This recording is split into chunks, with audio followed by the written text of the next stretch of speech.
বিশ্বমঞ্চে এবার যেন থামছেই না বাংলাদেশের ট্রেন। সবার আগে বাংলাদেশ নীতি নিয়েই এগিয়ে চলছে বাংলাদেশের পররাষ্ট্রনীতি। অন্য দেশের ছায়ায় নয়, বিশ্ব নতুন করে বাংলাদেশকে চিনছে কূটনৈতিক অঙ্গনে। শুধু পশ্চিমের সঙ্গে সম্পর্ক উন্নয়ন নয়, পূর্বের শক্তিগুলোর সাথেও সম্পর্ক জোরদার করতে শুরু করেছে বাংলাদেশ। রাশিয়ায় পররাষ্ট্রমন্ত্রী পর্যায়ের দ্বিপাক্ষিক বৈঠকে বাংলাদেশকে জ্বালানি সহায়তা দেওয়ার প্রস্তাব দিয়েছেন রুশ পররাষ্ট্রমন্ত্রী সের্গেই ল্যাভরভ। আলোচনা হয়েছে ব্রিক্সে যোগ দেওয়ার মতো সংবেদনশীল বিষয়েও। সরকার গঠনের প্রথম 3 মাসে নতুন পররাষ্ট্রমন্ত্রী খলিলুর রহমান চষে বেরিয়েছেন তুরস্ক, সৌদি আরব, ব্রিটেন, যুক্তরাষ্ট্র, ভারত, বেলজিয়াম, ইথিওপিয়া। বড় সমর্থন পেয়ে হয়েছেন জাতিসংঘের সাধারণ পরিষদের প্রেসিডেন্ট। বাংলাদেশের জন্য এই অর্জন যেন এভারেস্ট ছোঁয়ার মতো। এই বিজয়ের আনন্দের মাঝেই রাশিয়া সফরে পররাষ্ট্রমন্ত্রী। সেখানে ঘোষণা এলো রাশিয়া নিজে থেকেই বাংলাদেশকে দিতে চায় বড় সহায়তা।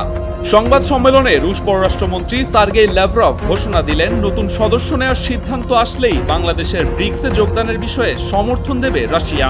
একই সাথে মিয়ানমার ও রোহিঙ্গা ইস্যুতেও রাশিয়ার পক্ষ থেকে কড়া সমর্থন নিয়ে এলো বাংলাদেশ।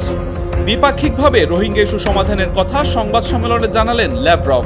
সেই সাথে পররাষ্ট্রমন্ত্রী খলিলুর রহমানকে পাশে নিয়ে রুশ পররাষ্ট্রমন্ত্রী জানিয়ে দিলেন রাশিয়ার বড় জ্বালানি কোম্পানিগুলো বাংলাদেশের সাথে ব্যবসায় আগ্রহী। এদিকে গত সপ্তাহে বাংলাদেশে 3 দিনের সফরে আসেন তুরস্কের পররাষ্ট্রমন্ত্রী হাকান ফিদান।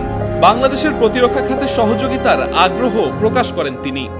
প্রধানমন্ত্রী তারেক রহমান এই সফরকে তুরস্কের সঙ্গে কৌশলগত সম্পর্কের পথে প্রথম পদক্ষেপ হিসেবেই আখ্যা দেন।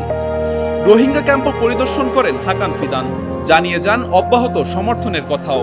দীর্ঘদিন ধরেই শক্তিশালী প্রতিবেশীর ছায়ার মধ্যেই বিশ্বমঞ্চে উপস্থাপন করা হয়েছে বাংলাদেশকে। তবে 5 আগস্টের ছাত্র জনতার গণ অভ্যুত্থানের পর অনেকটাই কাটতে শুরু করে সেই প্রভাব। অন্য কোনো স্বার্থ নয়, বরং বাংলাদেশ ফার্স্ট নীতি নিয়েই এগিয়ে যাওয়ার বিষয়ে প্রতিশ্রুতি ছিল সরকারের। টেকনোক্রেট থেকে পররাষ্ট্রমন্ত্রী নিয়োগের নজির না থাকলেও খলিলুর রহমানের বেলায় ব্যতিক্রমী ছিল বিএনপি। এবার সেই জায়গা থেকেই দেখা যাচ্ছে বিশ্বমঞ্চে বাংলাদেশ আর দক্ষিণ এশিয়ার এক ছোট রাষ্ট্র নয়, বরং কূটনীতিতেও অগ্রগামী। শেখ সাদি, মানবজমিন, ঢাকা।